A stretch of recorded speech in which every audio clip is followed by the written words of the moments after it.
Alors, encore une fois, bienvenue dans cette spéciale émission, donc déjà Roger Show sur Afrique de Music and Radio, encore une fois. Pendant ce temps, il y a un sujet majeur que nous devons donc aborder. C'est le sujet donc de l'incarcération des jeunes. La majeure, grande majorité, pour ne pas dire les jeunes de l'opposition, la grande majorité des jeunes de la partie sud donc, du pays.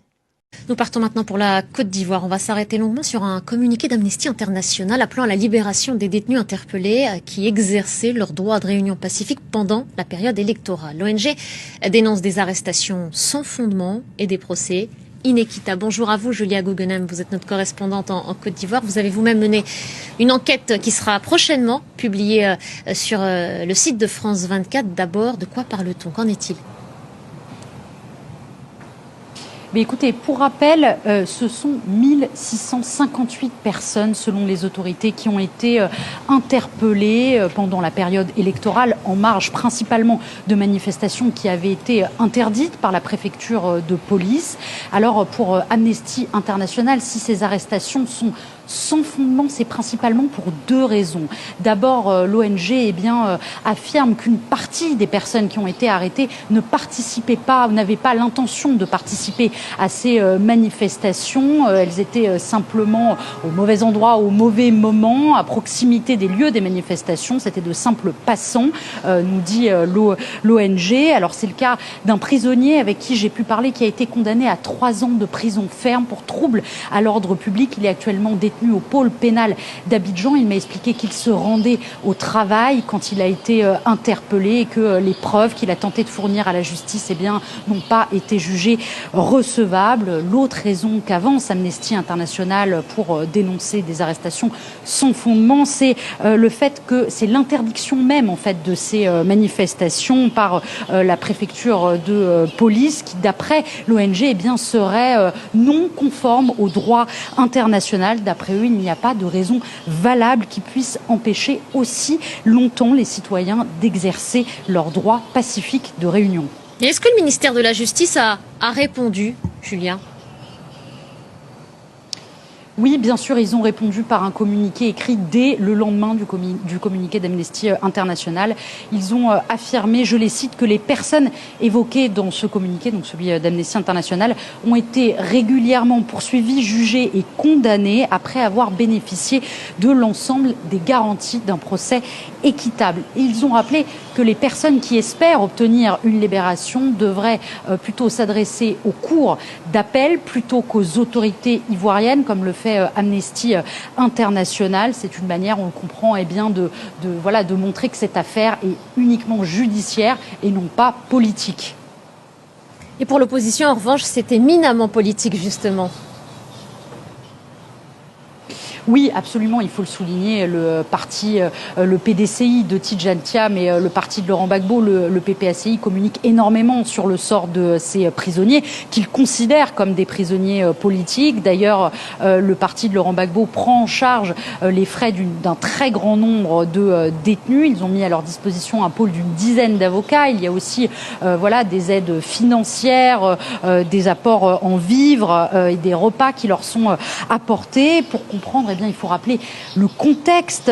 Les deux principaux leaders d'opposition avaient été leur candidature avait été retoquée par le Conseil constitutionnel et ces partis avaient appelé du coup à l'époque leurs partisans à se mobiliser contre cette décision dans la rue.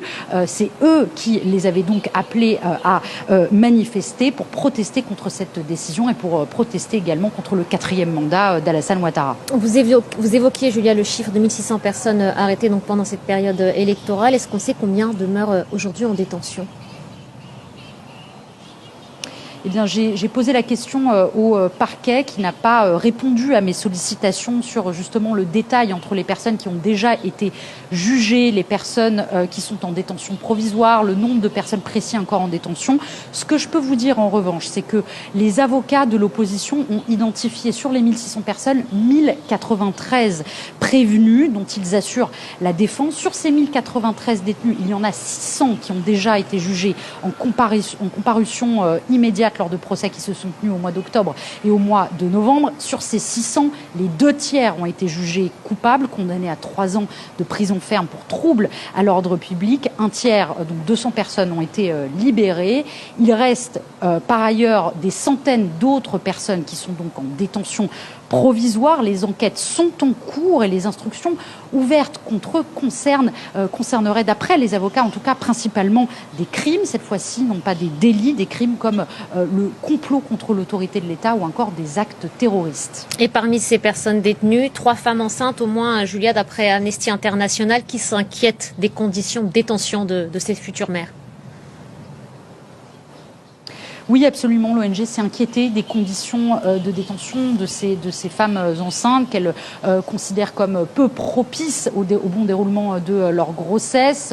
Certaines d'entre elles ont dû dormir par terre au début de leur détention. Elles n'ont pas eu la possibilité de voir leur famille. Alors, ce sont des accusations que le ministère de la Justice, a une fois de plus balayé, affirmant que les conditions, qu'il n'y avait pas de femmes enceintes qui étaient en détention dans des conditions non propices au déroulement de leur grossesse.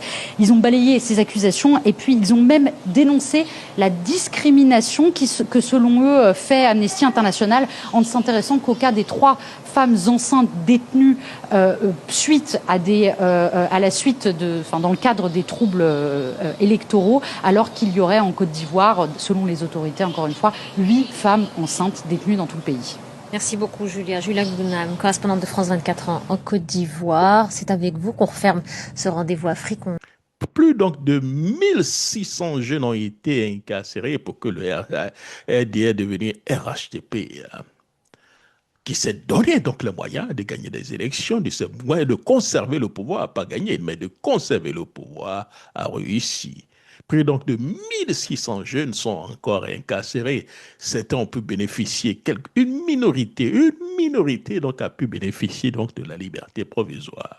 Donc selon donc Amnesty International, autrefois cité par le camp de Ouattara pour accabler donc le régime de Bédié, général Guèye de Gbagbo, le RDR devenu RHTP, c'est donc aujourd'hui donner les moyens donc de conserver le pouvoir, notamment par donc l'exclusion donc des candidats solides et l'arrestation arbitraire donc de jeunes de l'opposition, principalement issus de la partie sud du pays. D'où le slogan qu'on peut donc parler autrefois, utilisé par le camp de Laurent Gbagbo, on gagne ou on gagne.